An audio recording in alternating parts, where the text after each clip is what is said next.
A little black girl, no older than 7, stood alone in the lobby of a high-rise investment firm filled with gray suits. "I have an interview with Mr. Whitmore," she said, holding up a leather folder in her trembling hands. But her voice didn't waver. No one knew if it was a joke, an emergency, or a story far too real to ignore. Who sends a child to apply for a job, and why hadn't anyone stopped her? That morning, what looked absurd would end up shaking an entire corporation to its core. A white man in a charcoal gray suit turned his head when he heard the small voice. Standing at the front desk of Meridian Capital, the little black girl could barely see over the reception counter. She wore a navy blue dress with a crisp white cardigan, clothes clearly ironed with care the night before. "Excuse me," she said softly but firmly. "I have a 9 a.m. interview with Mr. Charles Whitmore." The receptionist, a white woman named Lisa, looked up, completely confused. "Are you lost? Where are your parents, sweetheart?" The girl took a deep breath and straightened her posture, clutching the old leather folder tightly in both hands. "My name is Amari Brooks. I'm here on behalf of my mom, Tanya Brooks. She was supposed to interview today for the project manager position, but she had to go to the hospital last night." The marble lobby suddenly felt frozen. A silver-haired executive with sharp eyes stopped mid-step, watching the scene unfold. Charles Whitmore, the CEO of Meridian, was famous nationwide for being a ruthless strategist. He wasn't known for empathy, and he never shifted his schedule for anyone. But something about this child's determined posture made him frown. "Lisa," he said, walking across the lobby toward the desk. "What's going on here?" "Mr. Whitmore, this girl says she's here for the interview, on behalf of her mother." Whitmore turned toward her. "Your name?" "Amari Brooks, sir," she answered, looking him directly in the eyes. "My mom says you should always look someone in the eye when you speak." He blinked, surprised. "And where's your mother now?" "At County General Hospital. She has pneumonia, but the doctors say she'll get better." Amari carefully opened the folder and pulled out a sheet. "Here's her resume. She also brought her certificates and a presentation she finished last night, even though she was already sick." Charles checked his watch, then looked at her again. His logical mind told him this was ridiculous, but something deeper, his instinct, was telling him otherwise. "Miss Brooks," he said slowly, "I've done over 5,000 interviews in my career. But this is new." He held out his hand. "Let's go to my office. I want to see that presentation." Lisa stared, mouth open, as Whitmore walked the little girl toward the executive elevator. On the way up, Amari added casually, "My mom says I'm not allowed to drink coffee, but I know how to make it if you want one." For the first time in years, Charles let out a genuine laugh. He had no idea that this morning would be the beginning of a transformation, one that neither he nor his company were prepared for. The CEO's office felt like a capsule from another world. Floor-to-ceiling windows revealed the skyline, while trophies and magazine covers decorated the walls.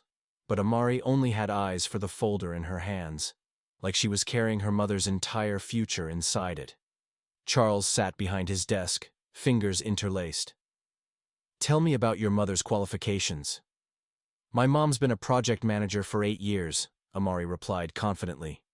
"She worked at Vertex Solutions until they shut down last month. She has an MBA from the University of Michigan and a PMP certification. She always says details matter." Charles raised an eyebrow. The girl wasn't just repeating memorized lines. She understood what she was saying. It was like she had lived that resume. "And why does she want to work here?" "Because we need health insurance," Amari answered bluntly. "And because she says your company does important things that help people." That answer hit Charles harder than he expected. He was used to grown-ups dancing around their real needs, hiding behind phrases like corporate culture or career growth. But this child? She didn't pretend. She couldn't. She didn't want to. Amari slid a stack of papers across the desk. "These are project reports my mom led. She stayed up late finishing them, even though she had a fever." Charles skimmed the pages, his attention sharpening. Tanya Brooks had a strong, even impressive track record. "Who's looking after you while she's in the hospital?" Amari hesitated. "Ms. Moore, our neighbor. checks on me in the mornings. But she's really old. I make my own lunch. A heavy silence filled the room. Charles leaned forward. And your father? He left when I was a baby. Mom says he wasn't ready to be a dad. So, it's just the two of us. But we make a good team. Charles looked at her. This little girl stood in front of him with more poise and clarity than most adults he'd interviewed.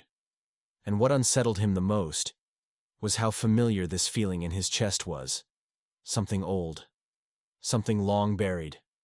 Without thinking, he pressed the intercom button. Margaret, cancel my morning meetings.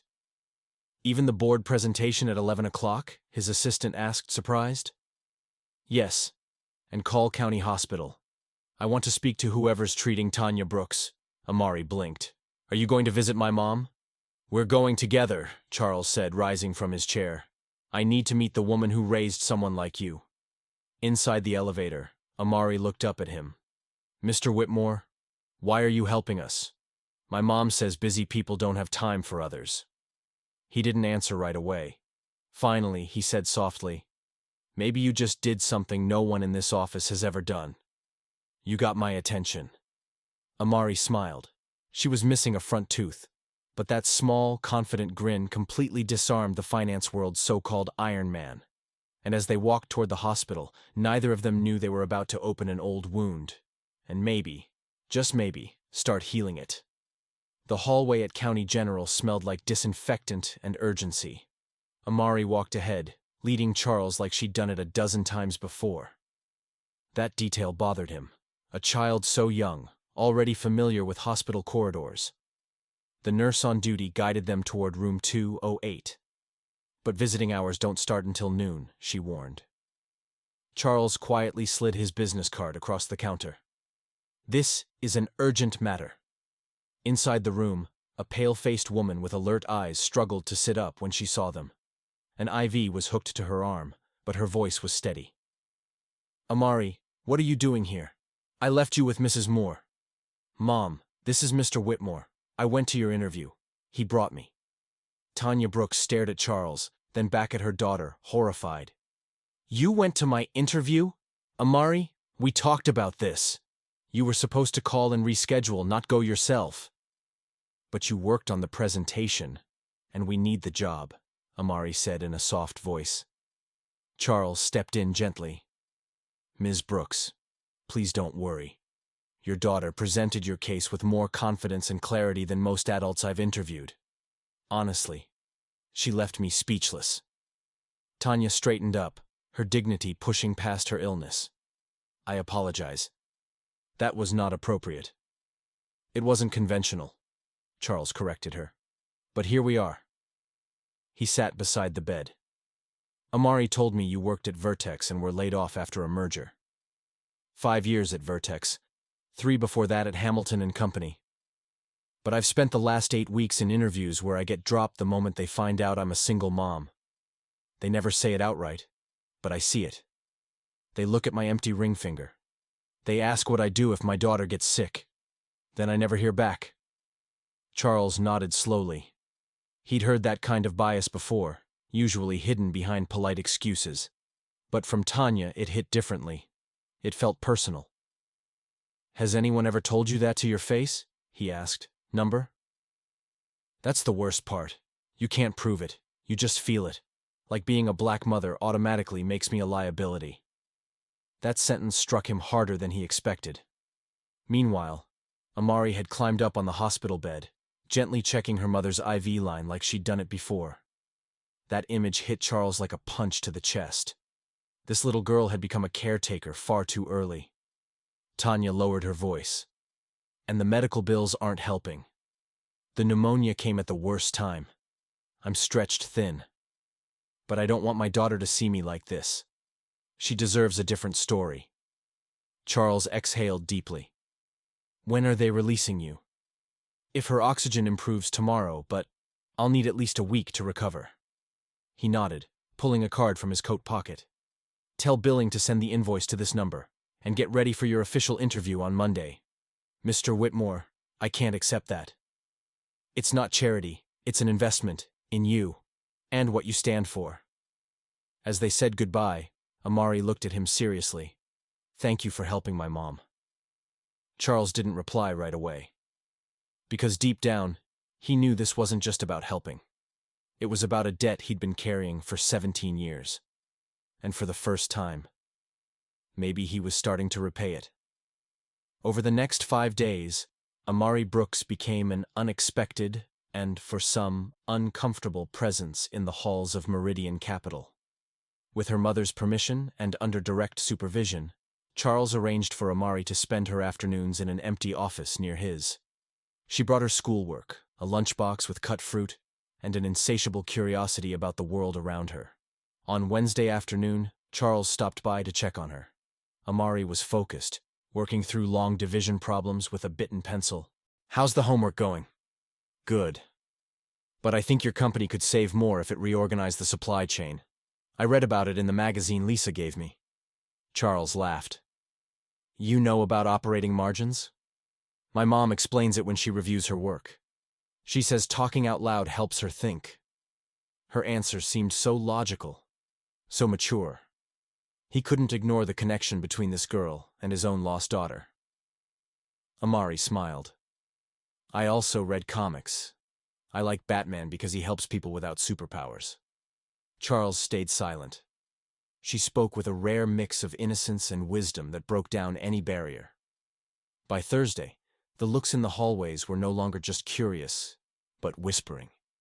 The presence of a black girl on the executive floor of a white, conservative finance firm was making noise.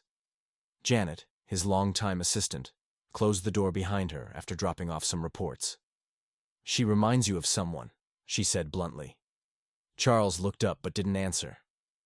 You've been avoiding that ghost for 15 years. And now this girl comes in. And suddenly you cancel meetings, reschedule appointments, arrange transport, and you smile. He leaned back in his chair. She's just a kid with a lot of potential. Sure, Janet said, not quite believing him.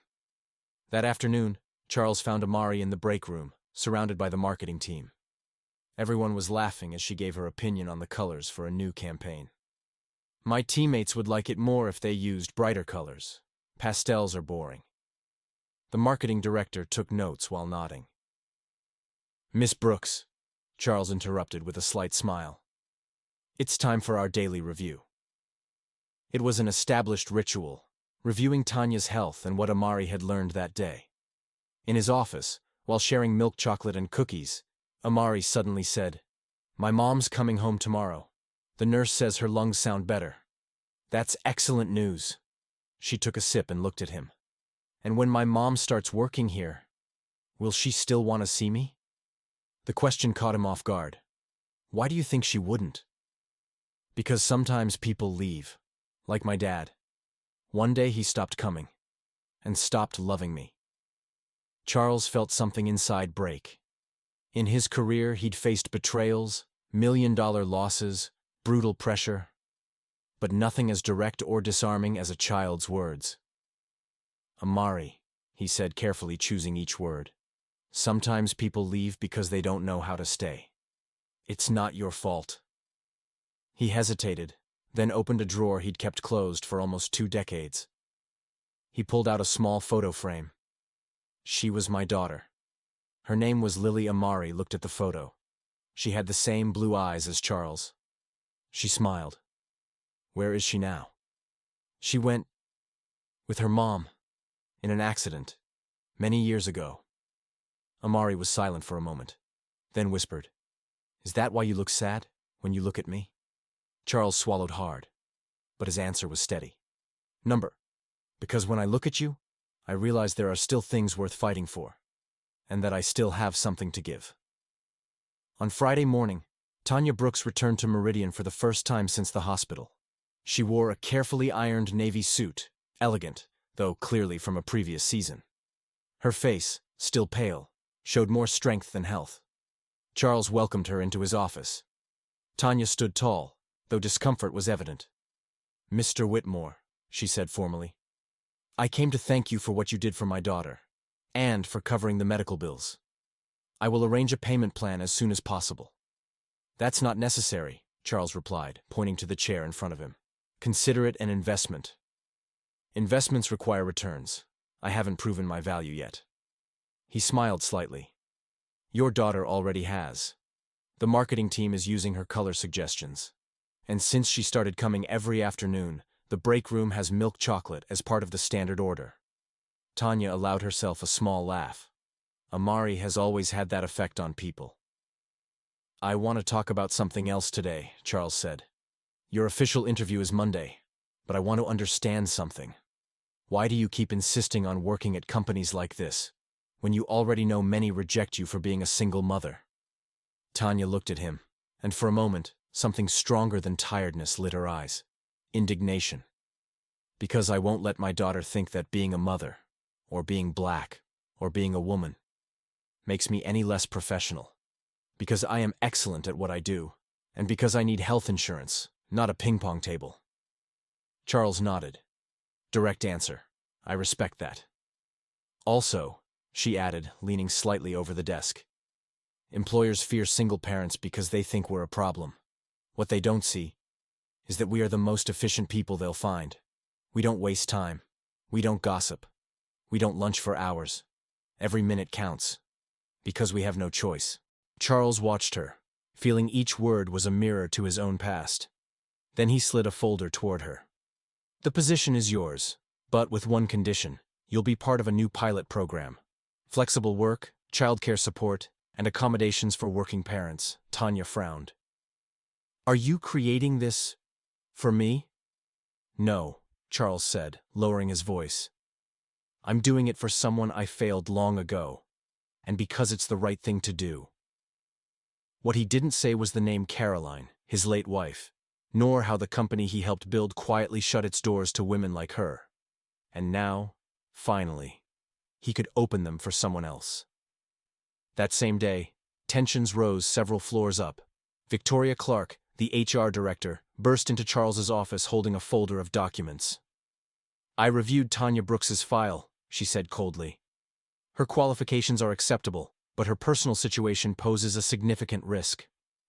Charles barely looked up. Risk?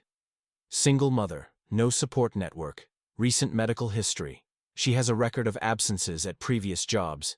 And you know how our clients react to complications. He calmly closed the folder.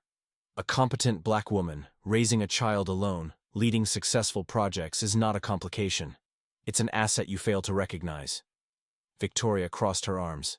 Since when do you prioritize feelings over results? Since I realized emotions also produce results, he replied. She saved millions at her last company. That weighs more than her marital status.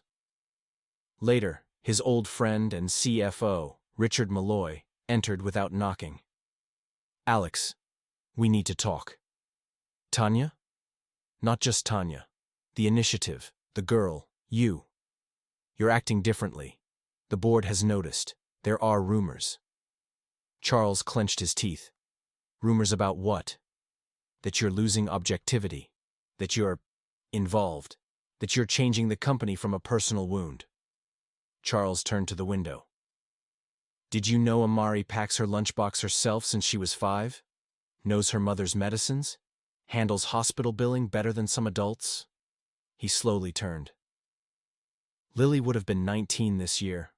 I never saw her grow up. But if I can help another girl have a dignified childhood, then yes, I'm changing. And I won't apologize for that. The Meridian Capital boardroom was full. The atmosphere was thick, faces tense. Charles Whitmore stood at the front, next to Tanya Brooks, his back straight, his expression firm. On the table lay a stack of printed documents revealing something devastating. For nearly 2 decades, Meridian had enforced internal policies that, without stating it outright, silently eliminated pregnant employees or mothers with young children. Almost all of them were Black or Latina women. One of the most heartbreaking documents showed an old note. Avoid hiring candidates with obvious family responsibilities. They perform less. Written by the then CEO, Gerald Simmons. Charles looked up. For years, I blamed only myself for what happened to my wife, Caroline. I thought I'd been selfish focusing on this company. But today I discovered the truth. She wasn't rejected for lack of talent. She was eliminated by policy. By calculation, there was a chilling silence. Tanya spoke. I'm not here for pity. I'm here because my daughter had the courage to walk into this building, and because I have the ability to manage any project entrusted to me. But if this company wants to evolve, it must recognize who it's been leaving out. The CFO, Richard Malloy, stood. I propose the Family Support Initiative become permanent policy, and extend it to all national offices. I second that, added a visibly emotional board member, and also propose Gerald Simmons be removed from his honorary board position. This is absurd, Simmons roared, red-faced. I built this company from scratch. On rotten foundations, Charles replied coldly. Today we're tearing them down. The vote was swift, 9 in favor, 3 against. The proposal passed. Simmons was escorted out of the building. That afternoon, as the news spread through financial media, Charles found himself alone in his office, staring at a photo of his wife and daughter. This time, he didn't feel guilt. He felt peace. Soft knocks pulled him from his thoughts. It was Amari, carrying a box of cupcakes. My mom said you won the big fight. We brought celebration. Charles smiled. We won it together. Amari placed the cupcakes on the conference table with the solemnity of an ambassador. Tanya followed behind, her gaze soft but proud. And now what's next? She asked. Charles took a deep breath. Professionally, implementing the initiative nationwide. Personally, that's more complicated. Tanya looked at him directly. Is it? He nodded and pulled out a small velvet-wrapped package. This was Caroline's. She once told me every woman needs her own compass. Not her boss's. Not society's. Hers. Tanya opened the package, a silver bracelet with a small compass charm. She would be proud of you, Charles whispered. You fight for what she believed in. At that moment, Amari interrupted with her usual naturalness. Are you talking about important things, like adults? Very important, Charles said, kneeling down. Actually, I need help with a new project. Another one? Like the kids' space? Much bigger. I'm thinking of creating a foundation to transform how companies treat families. But I need a chief tester, someone who knows what kids' spaces should be like. I can do that. Charles looked at Tanya. And I need a CEO. Someone who truly understands how to balance work and life. Tanya looked surprised and emotional. Are you serious? Completely. We'll call it the Whitmore Brooks Foundation.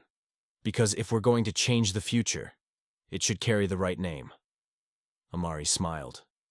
Does that mean we're like family? Charles smiled, moved. Not yet. But sometimes families aren't made by blood, they're built by choice. And you, little one, you started it all.